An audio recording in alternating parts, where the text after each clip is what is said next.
Open Hand Monk. I wanted to cover it now because I know it's going to be in the upcoming Warrior playtests. This is not a good subclass, and normally I wouldn't cover this, but I thought it would be fun to talk about and give my own minimal changes. I'm also gonna assume that you guys know the problems with this class. If you don't, Trip Monk's video called Monk Sucks pretty much points out majority of the problems. By the way, these homebrews that I'll be making up are really just ideas I want to see in the Warrior playtest, so you understand where I'm coming from. Welcome to Pack Tactics, where we give high fives. At 3rd level, Open Hand Technique. Whenever you hit a creature with one of the attacks granted by your Flurry of Blows, you can impose one of the following effects on that target. It must succeed on a dexterity saving throw or be knocked prone. It must make a strength saving throw. If it fails, you can push it up to 15 feet away from you. It can't take reactions until the end of your next turn. This feature only works with Flurry and doesn't have the once per turn restriction. If it had the restriction, it would be bad. The first bullet point is the most damage efficient option you have at this level and throughout the majority of your career as an Open Hand Monk. If you hit the creature on your turn and they fail the dex save, you can make them prone. Then you have advantage on your attacks. This can be a very good setup for someone with the Great Weapon Master feat, for example. The second bullet point is good for pushing people into AoEs like Web, Spike Growth, Spirit Guardians, and so on. Sadly, you're not a very good pusher, even though 15 feet is a decent push. You need to hit the creature with an attack, and then they need to roll a strength saving throw to be pushed 15 feet. Meanwhile, any Warlock grabbing Repelling Blast can push people 10 feet on a hit with an Eldritch Blast. There's less dice involved there. We also have Telekinetic feats. Yeah, I think you get the point. You do have the Crusher feat going for you, but it's not that special. Doa Genie Warlocks can use that too with their Eldritch Blast. Last bullet point. Hopefully the first hit will hit the enemy caster to prevent them from reaction casting Shield, and then from there you stack it with Stunning Strike. Overall, it's an okay feature. The restriction for Flurry is unnecessary though. Now for 1D&D, there's no way I can guess the changes, so I'm just gonna make my own minimal changes. Rather than granted by your Flurry of Blows, I would just change this to an attack that deals bludgeoning damage. That would open up a lot of build opportunities. Then lastly, if you crit, all 3 effects trigger at the same time with no save. The creature just gets pushed 15 feet, loses their reaction, and gets knocked prone. Not only is this just funny, but it's really cool to make the players feel powerful. I don't know exactly how I would word all of this, but that's what I would do.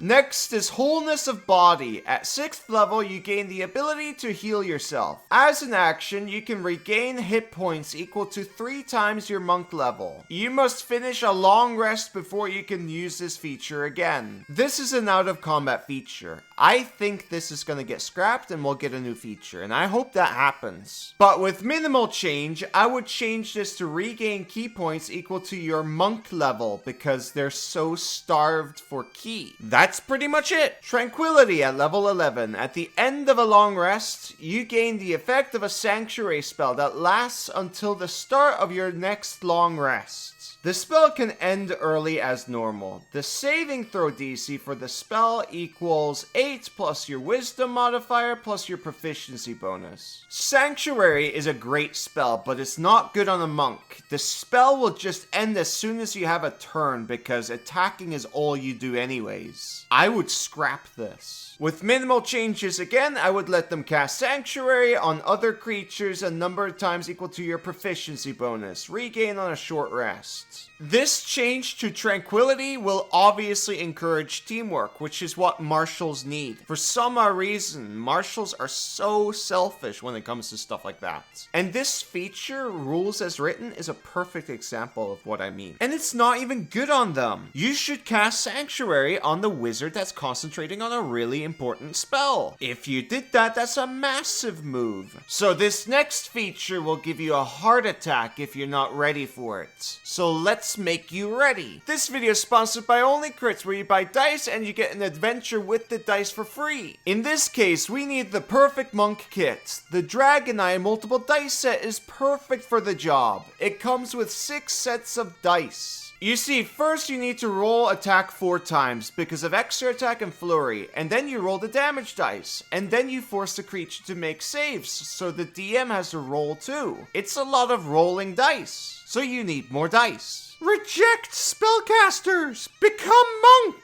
Yes, Skater, become monk.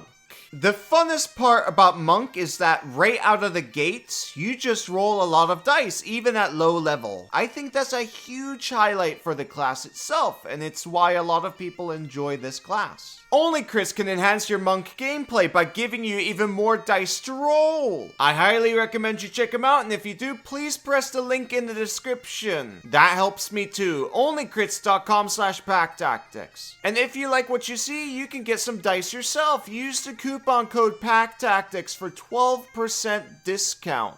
Back to the video. Quivering Palm at 17th level. When you hit a creature with an unarmored strike, you can spend 3 key points to start these imperceptible vibrations, which last a number of days equal to your monk level. The vibrations are harmless unless you use an action to end them. To do so, you and the target must be on the same plane of existence. When you use this action, the creature must make a Constitution saving throw. If it fails, it is reduced to 0 hit points. If it succeeds, it takes 10d10 necrotic damage. You can have only 1 creature under the effect of this feature at a time. You can choose to end the vibrations harmlessly without using an action. The casters are gods at this point, so you should absolutely have something like this. However, it's not as good as you think it is. It's an okay capstone. You have to use an action to attack, and once you hit and spend those 3 key, you have to spend another action to trigger the save. And the save itself is a con save. That's a lot of actions. It will take you 2 rounds to set this up. Lastly, majority of enemies have very strong con saves. The good news though is you can stack this on the same creature, but you'll be burning your key like crazy. As for the damage when the creature succeeds, 55 average damage. That's pretty good. I don't know why it's necrotic damage, but it's fine. Here's what I would do. Remove the double action setup and just have the attack action and then save immediately with the cost of 1 key. Marshals should be gods too. The game's over at this point.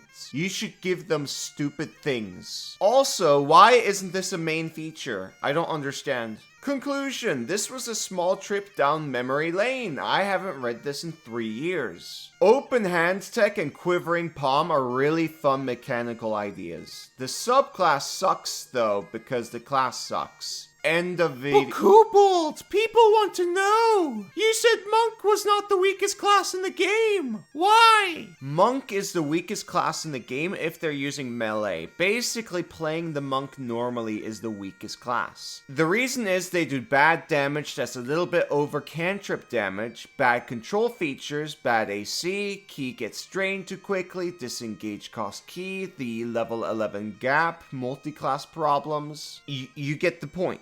There's a lot of stuff. From experience, every time I see someone play a monk normally in a regular game, they're usually unconscious. Well, why is that? Well, look at it this way. Let's say you're a forever DM and don't know the other classes very well. You just know the basics. Chances are very high that you think monk does good damage. Lots of attacks means lots of damage, am I right? Then we've also got the stunning strike memes to add on top of that. So obviously when a monk is in melee, you're going to focus fire on him. The monk didn't disengage. It's easy for you to punish him. Of course you target what you think is the biggest threat if it's easy to get to. That just makes sense. But the reason why I don't think they're the weakest class is because gunk builds are very good. Be it through Kenzie or Shadow. Having very good mobility with a ranged weapon is excellent. Why skirmish with melee when you can use technology to skirmish from afar? It's easier and safer for you to get behind cover when you're far away. I made a video about a gunk build if you're interested in knowing what it is. Link in the description. There are a few people out there that also have the same viewpoints. Some even argue that gunk builds are even better than fighter builds, and I do believe they have a potential case. But the problem is nobody wants to do the math properly for the gunks because of how complex the math really is. I'm not doing it either, forget about it. There's too many variables. So to sum everything up, I think monks are the third weakest class in the game because of gunks. Otherwise, they are the weakest. End of video. By Tiamat's tits. He fell asleep again in the video. Am I really that boring to listen to? Look at him, he even got on the floor. Anyways, Only Crits hopes to earn your purchase, and I hope to earn your subscription. Remember, you get a free adventure with the dice. Thank you for watching. Bye bye.